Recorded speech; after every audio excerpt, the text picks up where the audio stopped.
السلام علیکم۔ آج بات کرتے ہیں اس فلسفی کی جو قرآن میں سورہ لقمان میں ورس نمبر 13 سے لے کر ورس نمبر 19 تک 13 سے 19 تک بیان کی گئی ہے، جو حضرت لقمان نے اپنے بیٹے کو نصیحتیں کی۔ ظاہری بات ہے ان میں کمال تو ہے تو اللہ پاک نے ان کو قرآن میں بیان کیا ہے۔ اگر آپ ان کو صحیح طرح سے اپنی زندگی میں اپلائی کریں تو یہ کئی ڈگریوں سے بہتر فلسفی ہے۔ کہا جاتا ہے کہ حکیم لقمان سردار تھے اپنے قبیلے کے، ہو سکتا ہے انہوں نے اپنے بیٹے کو سرداری سونپتے ہوئے یہ نصیحتیں کی ہوں۔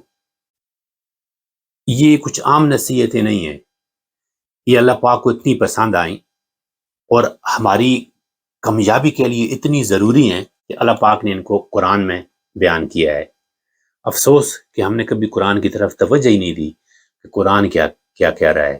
سب کامیابی کے طریقے قرآن میں ہیں اور آسان لفظوں میں ہیں۔ سورہ لقمان اللہ پاک فرماتے ہیں کہ ہم نے یہی حکمت لقمان کو بھی دی اور ہدایت فرمائی کہ اللہ کا شکر ادا کرو، اور جو شکر کرے گا تو وہ اپنے لیے کرے گا۔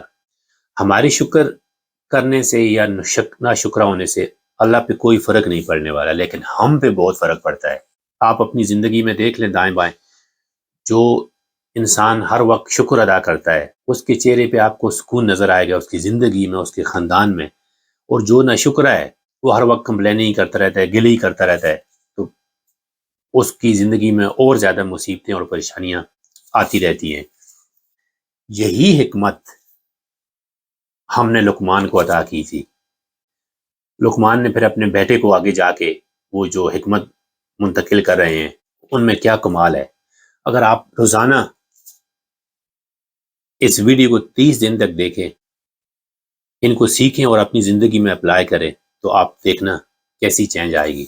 ورس نمبر 13، یاد کرو جب لقمان نے اپنے بیٹے کو نصیحت کرتے ہوئے کہا تھا کہ اللہ کے ساتھ کسی کو شریک نہ کرنا، بے شک شرک بہت بڑا ظلم ہے۔ حقیقت یہ ہے کہ شرک بہت بڑا ظلم ہے، تو یہ پہلی نصیحت تھی، اس کو زبردست آرڈر میں رکھا گیا ہے۔ نمبر 2، یہ اللہ پاک کی طرف سے ہے۔ حضرت لقمان نے پہلے نصیحت کی ہے اللہ کے ساتھ کسی کو شریک نہ کرنا، پھر اگلی آیات ہے نمبر 14 جو آیات ہے وہ اللہ کی طرف سے ہے۔ ہم نے انسان کو اس کے والدین کے بارے میں بھی نصیحت کی ہے کہ اس کی ماں نے دکھ پہ دکھ اٹھا کر بچے کو 9 مہینے پیٹ میں رکھا ہے، اس کے بعد اس کی پیدائش کے بعد وہ اس کو 2 سال تک دودھ پلاتی ہے۔ میرے شکر گزار بنو اور اپنے والدین کے، تمہیں میری طرف ہی لوٹ کر آنا ہے۔ لیکن اگر تمہارے والدین تم کو اللہ کے ساتھ کسی اور کو شریک کرنے کا کہیں تو ان کی بات نہ مانیں، لیکن پھر بھی ان کی عزت اور ان کی حفاظت اور ان کی دیکھ بھال آپ پہ ضروری ہے۔ آپ نے پھر بھی وہ جاری رکھنا ہے، لیکن بغیر کسی دلیل کے ان کی یہ بات نہ مانے کہ اللہ کے ساتھ کسی اور کو شریک کرو یا کسی اور کی عبادت کرو۔ دنیا میں البتہ ان کے ساتھ اچھا برتاؤ رکھنا اور پیروی انہی کی کرنا جو میری طرف متوجہ ہیں، اچھے انسانوں کی جو میری عبادت کر رہے ہیں، پیروی ان کی کرنا، پھر تم کو میری طرف ہی لوٹ کر آنا ہے اور میں تم کو بتا دوں گا کہ تم کیا کرتے رہے ہو دنیا میں۔ اگلی جو نصیحت، دوسری نصیحت حضرت لقمان نے اپنے بیٹے کو کہی تھی، پہلی تو انہوں نے کہی تھی کہ اللہ کے ساتھ شریک نہیں کرنا، دوسری جو آیات ہے وہ اللہ کی طرف سے ہیں، 14 اور 15 آیات جو ہیں۔ آیت نمبر 16 جو ہے یہ بہت زبردست ہے کہ بیٹا دیکھو، کوئی بھی آپ کا عمل چھوٹا یا بڑا، چاہے وہ رائی کے دانے کے برابر بھی ہو، اور چاہے وہ آپ نے زمین میں جا کے کیا ہو یا آسمان میں کیا ہو، اللہ پاک اس کو نکال لے آئے گا۔ بے شک اللہ باریک بین ہے، وہ ہر چیز پر قادر ہے۔ تو یہ کس طرح یہ نصیحتیں جو ہے نا، جس طرح ان کا رتبہ ہونا چاہیے، بہت زبردست طریقے سے یہ ڈیزائن دی گئی ہیں. اسی طرح ہم نے زندگی انہی اصولوں پہ صحیح طور پر جینی چاہیے. اللہ کے ساتھ شریک نہ کرنا، والدین کے ساتھ اچھا سلوک کرنا. اور تیسرے نمبر پہ جو آئی ہے، اس کو سائنس کی زبان میں یا فلسفی میں یا سائیکالوجی میں law of cause and effect کہتے ہیں، جس کا ہم کو دنیا میں بھی، یا جس کو کرما بھی بولتے ہیں، مکافات عمل بھی بولتے ہیں، اس کا دنیا میں بھی ہم کو صلہ ملتا ہے. اور اصل جو صلہ ہے وہ تو اس کے بعد ہے، جو اصل زندگی ہے. کوئی بھی آپ کا عمل ہو، آپ یہ نہ سمجھیں کہ کوئی دیکھ رہا ہے یا نہیں دیکھ رہا، کوئی چیز اللہ سے چھپی نہیں ہے. جس طرح سورہ بقرہ میں محل ورس نمبر 17 ہے کہ اللہ پاک فرماتے ہیں کہ دو لکھنے والے ہمارے دائیں اور بائیں بیٹھے ہیں. ورس نمبر 18 ہے کہ اس سے پہلے کہ ہم بات کہیں وہ ہمیشہ تیار رہتے ہیں اور وہ لکھ لیتے ہیں جو ہم نے کہا ہے. کوئی چیز اللہ سے چھپی ہوئی نہیں ہے. اس سے اگلی نصیحت ہے ورس نمبر 17، بیٹھے نماز کا اہتمام رکھو، بھلائی کی تلقین کرو اور برے کاموں سے روکو، اور جو تمہیں مصیبت پہنچے یہ کام کرتے ہوئے اس پہ صبر کرو، اس لیے کہ یہی کام ہے جن کی تاکید کی گئی ہے. نماز اللہ کی یاد ہے، اللہ سے جڑے رہنا ہے، یہ بہت ضروری ہے. اللہ سے ہمارا جڑنا، اللہ کی یاد، یہ ہماری روح کے لیے اور ہمارے جسم کے لیے یہ ہماری روح کو تازہ رکھتی ہے. جس طرح آپ سبزی اگاتے ہیں یا کوئی فروٹ اگاتے ہیں یا کوئی فصل اگاتے ہیں تو اس کو پانی دینا بہت ضروری ہوتا ہے، نہیں تو وہ خشک ہو کے کوئی بھی آپ کی فصل ہے وہ ختم ہو جاتی ہے. اسی طرح ہماری روح کا اللہ سے جڑے رہنا بہت ضروری ہے، نہیں تو وہ مردہ ہو جاتی ہے. بھلائی کی تلقین کرو اور برے کاموں سے روکو.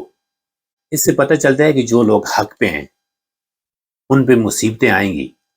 جب آپ سچ کہیں گے تو پھر اس پہ لوگوں کو اچھا نہیں لگے گا. جب آپ حق کی بات کرو گے اور لوگوں کو برائی سے روکو گے تو آپ پہ مصیبتیں آئیں گی، لیکن اس پہ آپ نے صبر کرنا ہے. انہی چیزوں کی تاکید کی گئی ہے ہم کو.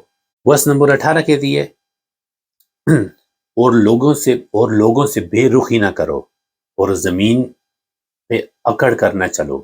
یہ لقمان نے اپنے بیٹے کو کہا تھا، اس لیے کہ اللہ اکڑنے اور فخر جتانے والوں کو پسند نہیں کرتا.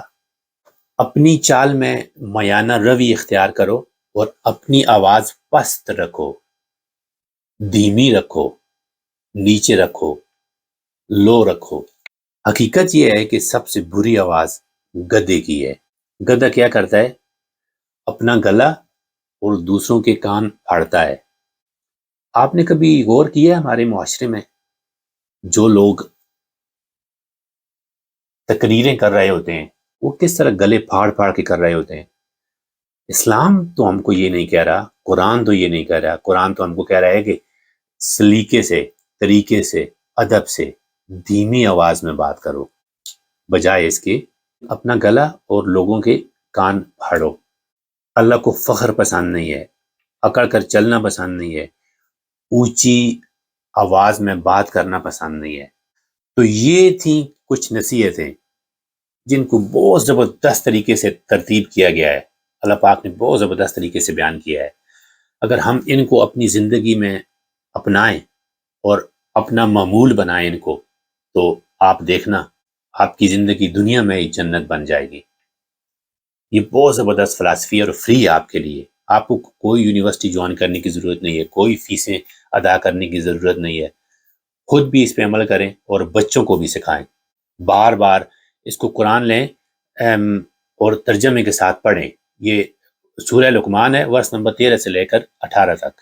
ان کو یاد کریں اور اپنی روزمرہ کی زندگی میں ان چیزوں کا لحاظ کرتے ہوئے اپنی زندگی جئیں، اور پھر دیکھنا اللہ کی رحمتیں آپ پہ کیسے برستی ہیں.